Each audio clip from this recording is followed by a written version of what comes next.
महिला कोच छेड़छाड़ मामला, वो भी खेल मंत्री संदीप सिंह का।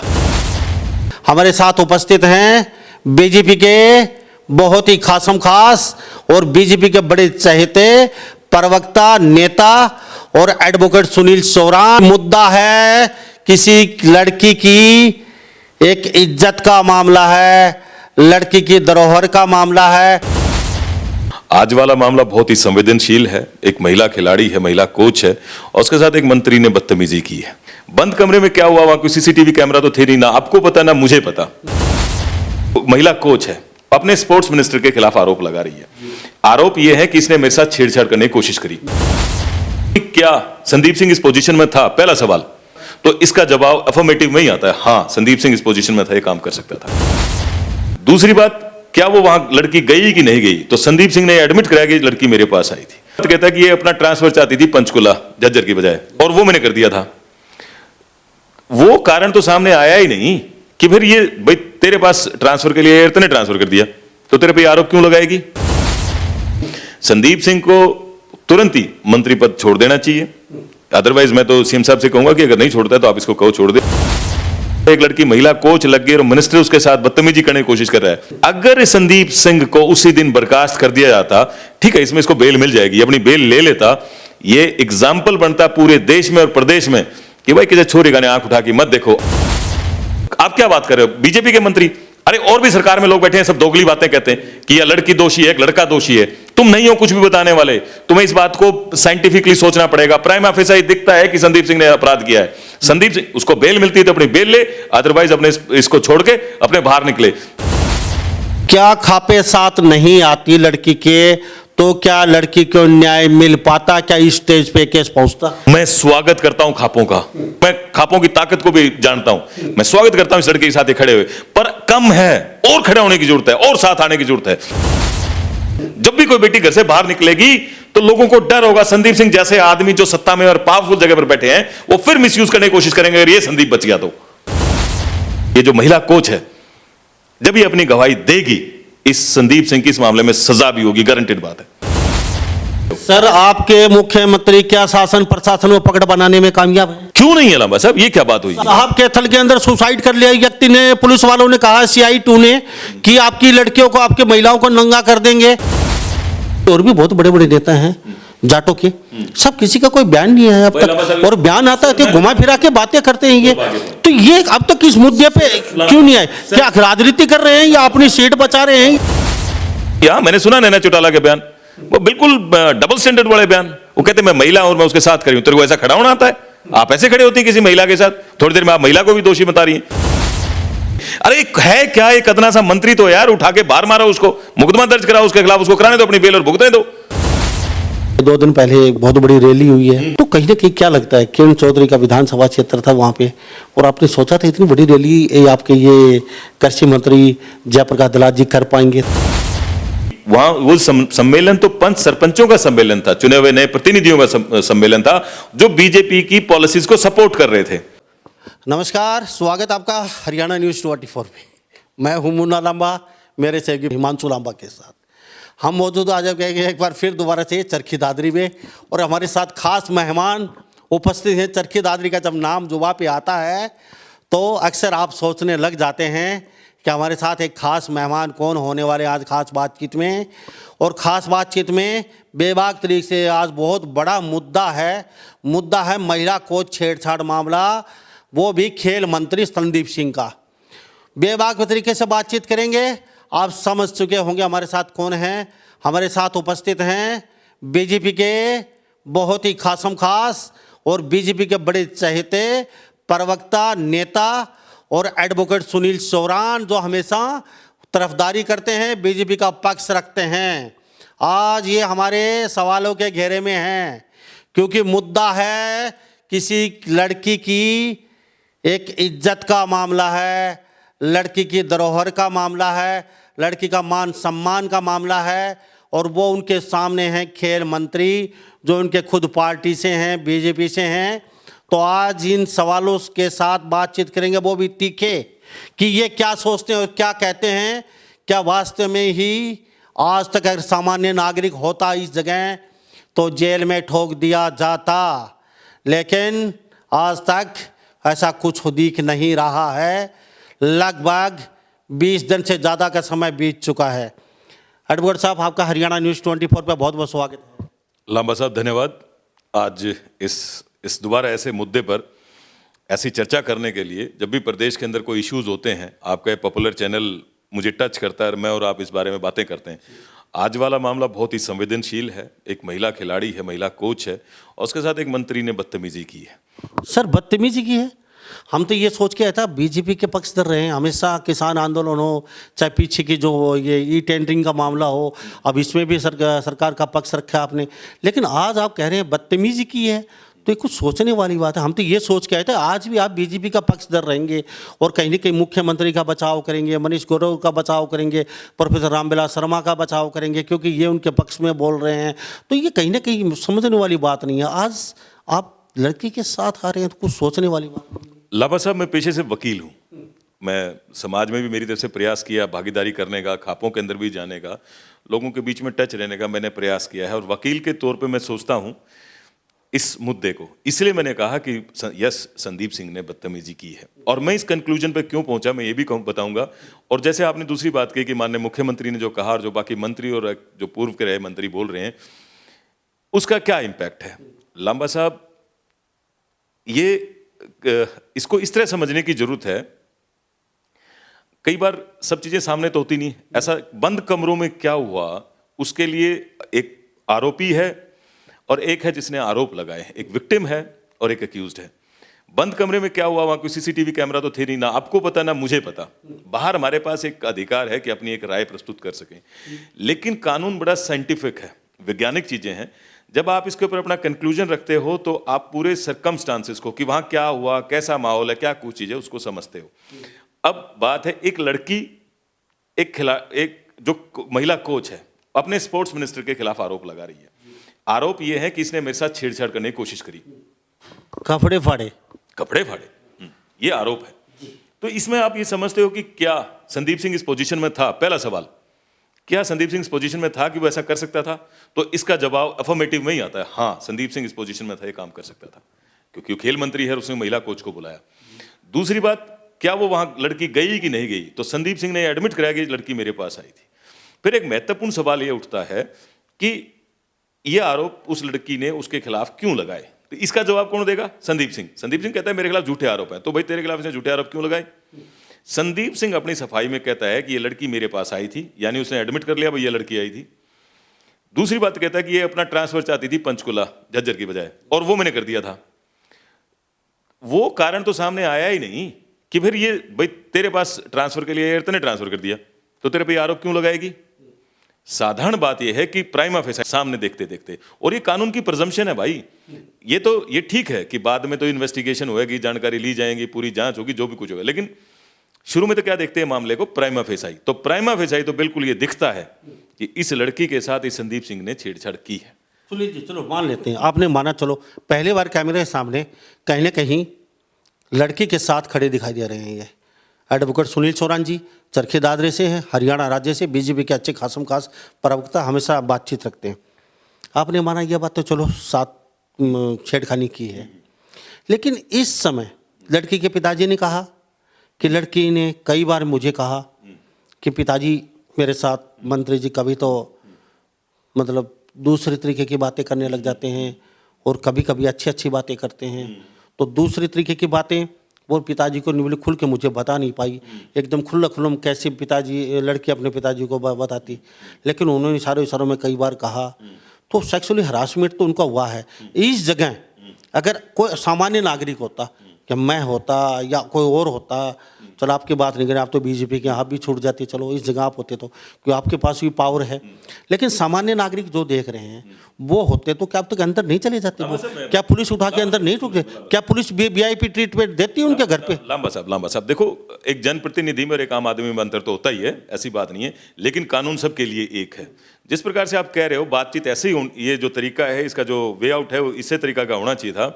संदीप सिंह को तुरंत ही मंत्री पद छोड़ देना चाहिए।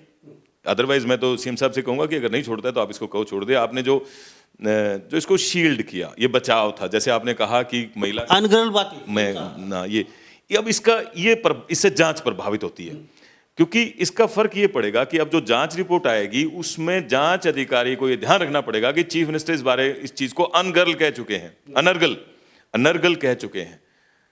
अब ये जांच उस अधिकार, क्योंकि अगर अब ये आरोप साबित हुआ तो लोग कल ये सवाल पूछेंगे कि अरे मुख्यमंत्री जी आप तो इसको अनर्गल कह रहे थे, और इस अनर्गल को देख के उस जो इन्वेस्टिगेटिंग ऑफिसर है ने इसको एग्जनरेट कर दिया संदीप सिंह को, तो ये सारी उम्र के लिए दाग लगेगा कि एक ऐसे आरोपित मंत्री का बचाव किया गया।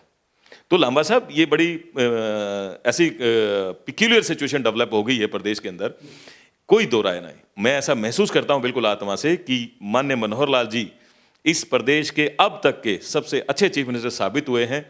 जो इनकी अप्रोच है, जिस प्रकार से इन्होंने अंत्योदय की भावना से आम आदमी को उसका अधिकार मिले, सरकारी नीतियों का अधिकार मिले, भ्रष्टाचार मुक्त शासन देने का जो प्रयास किया है, साथ ही साथ जिस प्रकार से डिजिटलाइजेशन पूरे सिस्टम की है, क्योंकि ये जो सरकारी तंत्र है इसको भेजना बड़ा मुश्किल काम है।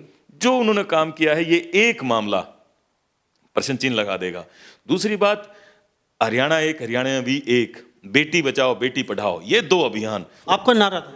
हाँ, मैं कह रहा हूं ये दो अभियान इन पर भी ये प्रश्न चिन्ह लगाएगा, क्योंकि बेटी बचाओ बेटी पढ़ाओ, एक बेटी लांबा साहब जो भ्रूण हत्याएं होती हैं उसका आपको पता है बड़ा कारण ये कि आप कहे विग्रह छोरी के रात ने उठ की मांगे है, लेकिन क्यों ये बनी कि लोग अपनी बेटियों की हत्याएं करने लगे?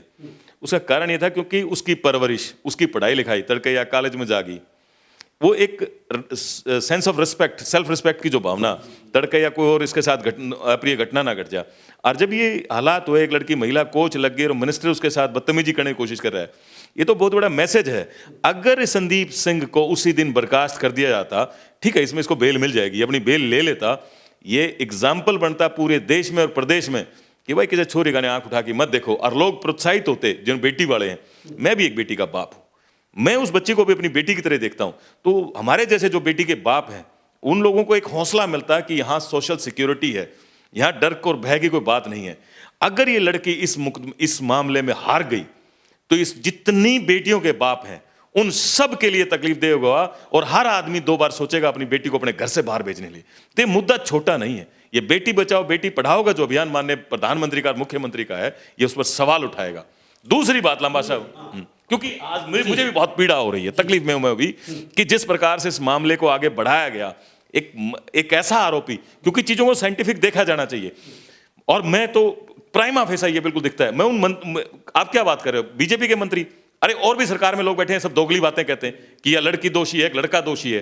तुम नहीं हो कुछ भी बताने वाले, तुम्हें इस बात को साइंटिफिकली सोचना पड़ेगा। प्राइमा फेसा ये दिखता है कि संदीप सिंह ने अपराध किया है। संदीप सिंह, उसको बेल मिलती है तो अपनी बेल ले, अदरवाइज अपने इसको छोड़ के अपने बाहर निकले। कोई मैकेनिज्म नहीं है, कोई मशीन नहीं है किसी के पास जो चेक करके बता देगा कि मामला सही है कि नहीं है। वो जाएगा सर्कमस्टांसेस पर, उसको डिसाइड करेगी कोर्ट। आज प्राइमा फेसा कि ये जो इन्वेस्टिगेटिंग एजेंसीज है ना, ये कुछ ना ले रही कि वो आज इस बात में डिसाइड करते हैं, और इसलिए सब कुछ इनके पर छोड़ा भी नहीं जाता, इसलिए चीजें कोर्ट्स पर छोड़ी जाती हैं। हाँ, मैं सच्चे सच्चे दिल पे हाथ रख के, पूरा हरियाणा, पूरा देश देख रहा है आपको। अभी क्या खापे साथ नहीं आती लड़की के, तो क्या लड़की को न्याय मिल पाता? क्या इस स्टेज पे केस पहुंचता? मैं स्वागत करता हूं खापों का, मैं स्वागत करता हूं, और मैं खापों की ताकत को भी जानता हूं। मैं स्वागत करता हूं इस लड़के के साथ खड़े हुए, पर कम है, और खड़े होने की जरूरत है, और साथ आने की जरूरत है। दंगा करने की जरूरत नहीं है, वायलेंट होने की जरूरत नहीं है, शांतिपूर्ण ढंग से और साथ होने की जरूरत है, और इकट्ठा होने की जरूरत है, और सामने आने की जरूरत है, और लोगों को साथ लाने की जरूरत है। और ये जो नेता घूम रहे हैं ना, जो लोग साथ नहीं आ रहे हैं, उन सबको बताने की जरूरत है, उनके घर घर जाके बताने की जरूरत है कि आज बेटी के साथ, हरियाणा की बेटी के साथ क्या हो रहा है। तुम आज साथ नहीं खड़े हो रहे तो कब खड़े होगे? एक लड़की की इज्जत का सवाल है, वो एक लड़की की नहीं है, ये पूरे समाज में एक मैसेज देने का सवाल है। जब भी कोई बेटी घर से बाहर निकलेगी तो लोगों को डर होगा, संदीप सिंह जैसे आदमी जो सत्ता में और पावरफुल जगह पर बैठे हैं, वो फिर मिसयूज करने की कोशिश करेंगे। अगर ये संदीप बच गया तो ये बचना नहीं चाहिए किसी सूरत में भी, और खापों को और आगे निकल के आना चाहिए। खापें जो आई, मैं स्वागत करता हूं, धन्यवाद करता हूं मेरी खापों का, और मुझे खुशी है कि भाई मैं भी ऐसे समाज में पैदा हुआ जहां हमारी संरक्षक, हमारी खापें हैं जो इस मुद्दे को लेकर खड़ी हो गई हैं। लेकिन मैं इनसे हाथ जोड़ के और कहूंगा, थोड़ा और साइंटिफिक और आगे निकलो, और अपने पढ़े लिखे साथियों को साथ लेकर और आगे आओ, दबाव बनाओ सरकार पर। और माननीय मनोहर लाल जी, मैं आपसे भी रिक्वेस्ट करूंगा, इसको तुरंत प्रभाव से इस आदमी को इसको पदमुक्त करो, इसको कराने दो अपनी बेल वेल और उसको मुकदमा लड़ने दो और उसको देखने दो, और मैं गारंटी कहता हूं इसकी सजा होगी, इस मामले में इसकी सजा होगी। मैं आपको बता रहा हूं लांबा साहब, मैं जो अजय सिंह चौटाला और चौधरी ओम प्रकाश चौटाला के खिलाफ जो मामला था उसका प्रत्यक्षदर्शी रहा हूं, और मैंने उसकी वह जो जजमेंट है मैंने वो भी पढ़ी है। उसमें उसने लिखा कि एक माइकल रोसेटी कोई कवि हुए हैं इंग्लिश के, उन्होंने लिखा कि who has seen the wind, किसने हवा को देखा है, लेकिन वी फील द विंड, हवा चलती है हमारे को पता चलता, देखते नहीं हम हवा को बट वी फील। तो उसने उस मामले में लिखा कि ये ठीक है कि कोई भी एविडेंस दोनों चौटालास के खिलाफ नहीं आया, लेकिन जो सारे सर्कमस्टांसेस वो साबित करते हैं कि चीजें ऐसे हुई होंगी। तो इसमें जो मामला जो है ये प्राइमा फेसाई साबित करता है कि ऐसी चीजें हुई होंगी, और जिस दिन ये मुकदमा चलेगा सबकी गवाहियां होंगी, और ये जो महिला कोच है जब ये अपनी गवाही देगी, इस संदीप सिंह की इस मामले में सजा भी होगी, गारंटेड बात है। तो मेरे साथ एडवोकेट सुनील सोरान आज पहली बार डंके की चोट पे बातचीत कर रहे हैं, बड़े भावुक हो चुके हैं आज ये, क्योंकि कहते हैं कि मेरे भी एक लड़की है और खुद इनकी पार्टी का बेटी बचाएंगे, बेटियों को पढ़ाएंगे, लेकिन आज कहीं न कहीं सारी खापे, किसान यूनियन, हर व्यक्ति आज एक मंच पे है। 23 तारीख का अल्टीमेटम दे रखा है, 23 तारीख तक गिरफ्तारी नहीं होती है संदीप सिंह की, बर्खास्त नहीं होता है, मंत्री वगैरह जो भी सरकारी चीज़ें उनको दे रखी उनसे वापस नहीं ली जाती हैं, तो एक बड़ा आंदोलन के कहीं न कहीं हो सकता है हरियाणा प्रदेश में। और इस बीच कहीं न कहीं हमारे जो प्रदेश के नेता, पूर्व के नेता, फिलहाल के नेता, मुख्यमंत्री का जो बयान, अनगढ़ बातें, क्लीन चिट देना नेताओं को, नहीं ये तो कर ही नहीं सकते, ये तो एक ट्रेंड चला हुआ है, कई नेता ये कहते हैं ये तो खिलाड़ियों का, तो कहीं न कहीं ये दुखदायी बात है। सुनील जी, चलो मानते हैं आप इस बात को, मुख्यमंत्री कहीं न कहीं, मैं फिर कहता हूँ कि आपके जो प्रदेश के मुख्यमंत्री मनोहर, आप कहते हैं साफ सुथरे, लेकिन वो पहले बयान दे देते हैं, फिर उन बयानों से मुँह कर जाते हैं, ऐसा करते हैं क्यों? नहीं लांबा साहब देखो, मैं पहले भी कह चुका हूं इस मामले में, लांबा साहब साफ बात मैं कह रहा हूं, क्या होता है कि मुख्यमंत्री एक व्यक्ति हैं जिनके पास बहुत बड़ा मैकेनिज्म है, उनको यही एक मामला नहीं, बहुत सारी चीजें देखनी होती हैं। अब क्या होता है कि उसके लिए अपने, मुझे लगता है कि उनके अलग अलग आर्म्स हैं, अलग अलग बाजुएं हैं, उनको लोग जो फीडबैक देते हैं। अब जो उनको फीडबैक मिली, क्योंकि अभी आपने देखा विधानसभा में भी कई मामले ऐसे हैं जिसमें बाद में उनको फीडबैक मिले, लेकिन फीडबैक से पहले ही मुख्यमंत्री ने अरे राजस्थान में जाके बोल दिया अनग्रहण बातें। लंबा सुनो तो सही मेरी बात, उन्होंने ऐसे नहीं बोला, उनको जो फीडबैक मिली, जो उनके अधिकारी उनको फीडबैक दी, उस फीडबैक के आधार पर उन्होंने अपना बयान दिया, और ये लाजमी है मुख्यमंत्री को जो अपने अधिकारी फीडबैक देंगे उस पर तो गारंटी, ये लांबा साहब मैं भी यही कह रहा हूं, मुख्यमंत्री जी को ध्यान रखना चाहिए था, उनके अधिकारियों को इस बात का ध्यान रखना चाहिए था कि तुम क्या फीडबैक दे रहे हो। सर, आपके मुख्यमंत्री क्या शासन प्रशासन को पकड़ बनाने में कामयाब है? क्यों नहीं है लांबा साहब, ये क्या बात हुई? साहब कैथल के अंदर सुसाइड कर लिया व्यक्ति ने, पुलिस वालों ने कहा CI2 ने कि आपकी लड़कियों को, आपकी महिलाओं को नंगा कर देंगे, और उसने सुसाइड कर लिया व्यक्ति ने। वो छोटी सी बच्ची 17-18 साल की सड़क पे बैठी है, रो रही है, मुझे न्याय मिलना चाहिए, मेरे पिताजी को वापस लेके कौन आएगा? तो कहाँ का प्रजातंत्र है, कहाँ का न्याय है, कहाँ के ये लांबा साहब एक घटना है, लांबा साहब ये घटना है। इसके अदरवाइज दूसरी घटना ये भी है कि इसी प्रदेश में हम देखते हैं आए दिन अधिकारियों पर गाज गिरती है, अधिकारियों को सस्पेंड किया जाता है, अधिकारियों को टर्मिनेट किया जाता है, अधिकारियों को जेलों में डाला जाता है। मुख्यमंत्री किसी भी अधिकारी को संरक्षण नहीं देता। मैं क्योंकि लांबा साहब उसकी जो कार्यशैली आप उसको देखोगे, बाई चांस की बात है, मैं उसके परिवार को भी जानता हूं, मुख्यमंत्री जी के, वो जब अपने परिवार को नहीं सपोर्ट करता किसी चीज के लिए, जब उसने बोल दिया कि तुम अपना कमा के खाओ, तो वो दूसरे को तो करेगा ही नहीं किसी सूरत में भी। इस मामले में जो उसके अधिकारियों ने, माननीय मुख्यमंत्री जी के अधिकारियों ने जो उनको फीडबैक दी, उसके आधार पर उन्होंने अपने बयान दिए। मैं भी ये कह रहा हूं, जो अधिकारी हैं उन्होंने चीज इसको प्रॉपरली चीज को अप्रिशिएट नहीं किया, जैसे चीज को देखना चाहिए था वैसे नहीं देखा। और ये पीड़ा मेरी नहीं, हर इस प्रदेश के हर बेटी के बाप की पीड़ा है जो उसके अंदर हो, ये जो घटनाएं घट रही हैं। और लांबा साहब, कई बार आदमी सोचता है यार मेरे क्या फर्क पड़ा, पड़ोसियां घर ही आग बढ़ रही है, अरे कोई ना कोई तेरा घर भी जलेगा, यो फर्क पड़ता है, तो इसलिए मेरे को इस बात का फर्क पड़ता है। जब मैं मेरी बेटी को घर से बाहर के लिए भेजता हूं और ऐसी घटनाएं मैं देखता हूं तो मेरे को फर्क पड़ता है, रातों को नींद नहीं आती यार, कहीं कोई उसको एक्सप्लोर तो नहीं कर देगा, उसको भी बता के रखना पड़ता है। हाँ, मैं इस लड़की की बहादुरी मानता हूं, इस लड़की ने इस मामले को डिस्क्लोज किया, ये दूर। अच्छा, इस लड़की का आप देखो, दूसरी बात देखते हैं कि लड़की ने जिसने इल्जाम लगाए उसकी अप्रोच क्या थी, उसका कंडक्ट क्या था।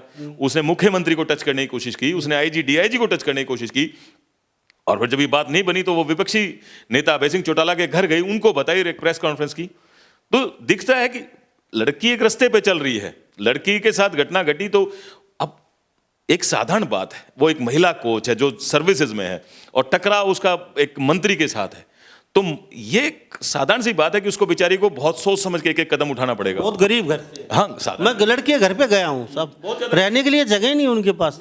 अभी 2 कमरे 4 कमरे बना रहे हैं तोड़ के अभी अपनी छाया को। हाँ, तो फिर उसके लिए तो और भी समस्या वाली बात होगी, उस लड़की के लिए तो और भी समस्या। वो कहते हैं कि हाँ, को मैं उस लड़की को सल्यूट करता हूं कि बेटा तने एक ये जो राह दिखाने की कोशिश करी ने, ये जो तेरा ये जो लड़ाई है, ये प्रदेश की बाकी सब बेटियों को भी रास्ता दिखाएगी, उनके लिए भी हिम्मत का काम करेगी। और मैं मेरी इन खाप पंचायतों को भी कहता हूं कि भाई आपका बहुत बहुत धन्यवाद, आपने इस मुद्दे पर जैसे इस लड़की का सपोर्ट किया, इसको आप आगे बढ़ाओ ताकि हमारी बेटियां, उनको फिर किसी चीज की जरूरत नहीं होगी, उनको पता होगा कि तुम्हारे संरक्षक बाहर बैठे हैं, कोई साला तुम्हारी तरफ आंख उठा के देखेगा तो ये बाहर बैठे तुम्हारे क्या कहता हूं उन चीजों का इलाज कर देंगे। सुनील जी, एक बात और मुद्दे पे आता हूँ मैं, आपसे जानता हूँ, मेरे साथ एडवोकेट सुनील सोराल बने हुए, खास बातचीत तीखी बहस में हमेशा अक्सर बातचीत में होते हैं, लेकिन आज है किसी एक्समुदा का बेटी की इज्जत का मामला है, मान सम्मान का मामला है।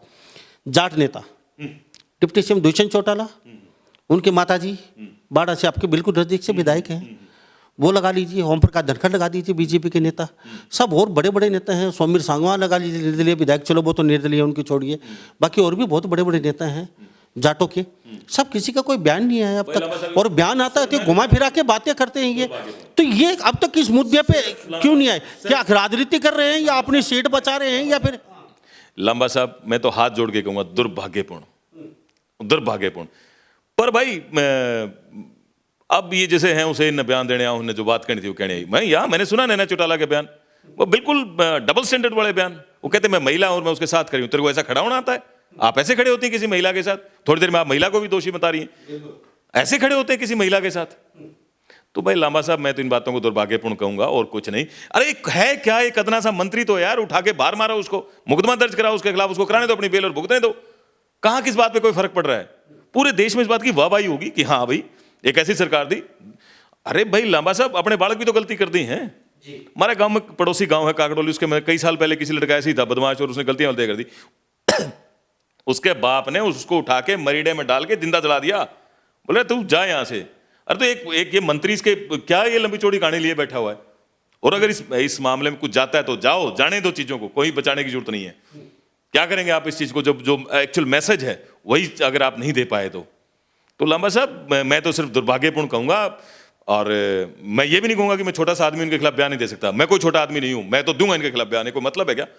मेरे को तो पीड़ा है आज के दिन, ये किसी की बेटी की पीड़ा नहीं समझ पा रहे साहब। डर नहीं लगता आपकी टिकट वार्ड विधानसभा क्षेत्र से कहीं ना कहीं खिसक नहीं जाएगी? अभी आप सपने ले रहे थे बीजेपी से चुनाव लड़ेंगे, तो कहीं नहीं कि आपके आला कमान आपकी ऊपर तक दिल्ली तक देख रहे हैं, आपका ये बयान सुनेंगे तो कहेंगे ये तो बीजेपी के खिलाफ ही बोल रहा है, आपके मुख्यमंत्री भी सुन रहे हैं। बिल्कुल नहीं लांबा साहब, मैं बीजेपी के खिलाफ कभी नहीं बोला और मेरे को कोई मतलब नहीं बीजेपी के खिलाफ बोलने की।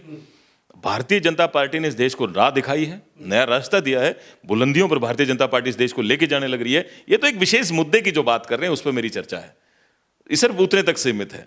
इसमें प्लीज हाथ जोड़ के मैं निवेदन करूंगा, बीजेपी को इसमें इन्वॉल्व ना करें। बीजेपी त्यागी और तपस्वियों की पॉलिटिकल पार्टी है। अब बीजेपी के 2 बड़े नेता, उनके दोनों की तो आप समझो, एक की कश्मीर में हत्या हुई थी, दूसरे की एक रेलवे स्टेशन पर, दीनदयाल रेलवे स्टेशन है उसके ऊपर उनकी डेड बॉडी मिली थी। उनको उनके हत्यारों तक का पता नहीं चलता। ऐसे बलिदानियों की पॉलिटिकल पार्टी है बीजेपी, तो पार्टी का नाम ना ले तो फिर गिरफ्तार होकर अंदर हो जाना। मैं कह रहा हूँ लांबा साहब, मैं तो कह रहा हूँ बिल्कुल ऐसा हो जाना चाहिए था। चलो अभी मैं एक बात और कर लेते हैं, चलते चलते चलो ये बातचीत हो चुकी, और शायद ही 23 तारीख से पहले सरकार, शायद आप भी सबसे पहले ये बताइए, आप साथ हैं इस मसले में? मैं बिल्कुल मैं लड़की के साथ हूँ। चलो अब तोशाम का मुद्दा ले लेते हैं। 2 दिन पहले बहुत बड़ी रैली हुई है और सभी सरपंच, नंबरदार, पंच, मेंबर, आमजन, और इतनी बड़ी सभा वहाँ पे, आपका जो पंडाल था, जो टेंट लगा रखी थी साइड, उससे तो 4 गुना लोग बाहर बैठे थे और उससे ज़्यादा सड़कों पे घूम रहे थे। तो कहीं ना कहीं क्या लगता है, किरण चौधरी का विधानसभा क्षेत्र था वहाँ पे, और आपने सोचा था इतनी बड़ी रैली आपके ये कृषि मंत्री जयप्रकाश दलाल जी कर पाएंगे, तो क्या कहेंगे? धन्यवाद लांबा साहब। 2 मुद्दे थे उस दिन के। एक तो ये कि जो पूरे प्रदेश के अंदर हमारे जो निर्वाचित पंच सरपंच हैं, उनकी भी एक एजिटेशन चल रही है ई टेंडरिंग के खिलाफ और पंचायत मंत्री के दिए हुए बयान के खिलाफ। जगह जगह उनके खिलाफ प्रदर्शन हो रहे हैं, उनका विरोध किया जा रहा है। उन सब के बीच माननीय जयप्रकाश दलाल ने ये साबित करके दिखाया कि अगर आपकी कम्युनिकेशन सही है, अगर आप लोगों के बीच जा रहे हो, लोगों से मिल रहे हो, बात कर रहे हो, क्योंकि वहां वो सम्मेलन तो पंच सरपंचों का सम्मेलन था, चुने हुए नए प्रतिनिधियों का सम्मेलन था जो बीजेपी की पॉलिसीज को सपोर्ट कर रहे थे। तो उसने एक तो ये साबित कर दिया कि आपकी अगर कम्युनिकेशन सही है तो आपके सही काम को लोग पसंद करेंगे, अप्रिशिएट करेंगे। ये बहुत अच्छा कदम है भ्रष्टाचार के खिलाफ, ई टेंडरिंग का। ये क्वालिटी मेंटेन करेगा, ये चीजों को आगे बढ़ाएगा, पंचायती राज इंस्टीट्यूशन को स्ट्रोंग करेगा। उसी कड़ी में ये कदम आगे था। उसके लिए माने जेपी दलाल जी, मैं ये कहूंगा कि धन्यवाद के पात्र हैं इस चीज के लिए कि वो चीजों को अच्छे से कम्युनिकेट करते हैं और धरातल पर लाते हैं। और दूसरा बड़ा मैसेज था, ये जो अपने आप को लोकल छत्रप माने बैठे हैं, जो लोग अपना गढ़ बनाए बैठे हैं, करना धरना कुछ होता नहीं है, लोगों के बीच जाते नहीं हैं, दिल्ली से बैठ के पॉलिटिक्स करते हैं, ऊपर की उल्टी सीधी पॉलिटिक्स में बैठे रहते हैं और किसी के नाम से, जैसे किरण चौधरी, चौधरी बंसीलाल के नाम से आज तक वोट अर्जित करती आई है। इसमें भी कोई संशय नहीं है, आधुनिक हरियाणा के निर्माता चौधरी बंसीलाल थे, लेकिन जो उनके फिजिकल बच्चे हैं, सिर्फ वही उनकी जो विरासत है उसको इनहेरिट नहीं करेंगे। जो लोग उनके अनुयायी हैं, चौधरी जेपी दलाल ने यह भी साबित करके दिखा दिया, जो उनके अनुयायी हैं, क्योंकि चौधरी देवीलाल, जो चौधरी जयप्रकाश दलाल भी चौधरी बंसीलाल के साथ कंधे से कंधा मिलाकर काम करने वाले व्यक्ति रहे, तो उन सब टीचिंग्स को, उन सब शिक्षाओं को वो जानते हैं। और मेरे ख्याल से उसी का एक बड़ा कारण है कि उनका अब तक का एक्सपीरियंस, काम करने का तरीका, पहले किसान आंदोलन के दौरान भी जब किसी भी भारतीय जनता पार्टी के नेताओं को गांव और कस्बों में घुसने नहीं दिया जाता था, यही चौधरी जयप्रकाश दलाल थे जो लोगों के बीच जाते थे। तिरंगा यात्रा तो निकाली, उससे अलावा भी सारे कार्यक्रम करते थे, सारे कार्यक्रम करते थे। तो आपके विचार से रैली बहुत बड़ी सक्सेस 100%। ये दो मैसेज थे, दोनों ही मैसेज देने में कामयाब हुई। और ये आज का जो पॉलिटिकल सिनेरियो बदल रहा है उसको भी साबित करने में वो कामयाब रही। तो सुनील जी, आपका बहुत बहुत धन्यवाद, हमसे बातचीत की और बेबाक तरीके से। और सही किसान यूनियन बेटी भी देख रही होगी कहीं ना कहीं, और आपकी प्रतिक्रिया हम सोच के आए थे शायद ही आपकी अपनी पार्टी के पक्ष में हो गया, आपके नेता के पक्ष में, और नेता बोल रहे हैं तो कहीं ना कहीं आपका जो आज बातचीत की लोगों को पसंद भी आएगी, क्योंकि आप सही ईमानदारी के साथ, सच्चाई के साथ खड़े हैं। तो आपका मैं बहुत बहुत धन्यवाद करता हूं इसी बात के लिए। तो हमसे बातचीत की, आपका कीमती समय दिया, आपका बहुत बहुत धन्यवाद। लांबा साहब, आपका बहुत बहुत धन्यवाद, क्योंकि लांबा साहब देखो, आपका बड़ा पॉपुलर चैनल है, इसकी रीच बहुत दूर तक है। आज जो हमारी बात की हुई, डिस्कस की हुई बातें बहुत दूर तक जाएंगी। सामने सुनने वाले की लिबर्टी है, अपनी बात को पसंद करे ना पसंद करे, लेकिन हम जो चीज़ को समझते हैं और जब हम सोचते हैं कि लोगों को हम एक रिप्रेजेंटेशन देंगे, तो ये भी जरूरी होता है कि वो हमारे बारे में जाने, हमारे विचारों के बारे में जाने कि हम किस लाइन ऑफ एक्शन पे सोचते हैं। तो ये आपका जो माध्यम है सोशल मीडिया का, और जिस तरह दिन रात आप मेहनत करके लोगों तक पहुंचते हैं, मुद्दों को उठाते हैं, लोगों तक टच कराते हैं बातों के लिए, तो मैं भी आपका बड़ा आभारी हूं कि मुझे समय समय पर आप मुझे मौका देते हैं। धन्यवाद लांबा साहब। तो मेरे साथ एडवोकेट सुनील सोरान जी बने हुए थे खास बातचीत में, चरखी दादरी हरियाणा राज्य से। बीजेपी के अच्छे वक्ता हैं और समय समय अपनी आवाज़ बुलंद करते रहते हैं बीजेपी की तरफ से। तो इन्हीं सब बातों के साथ मैं मुन्ना लांबा, मेरे सहयोगी हिमांशु लांबा के साथ, हरियाणा न्यूज़ 24। नमस्कार, जय हिंद।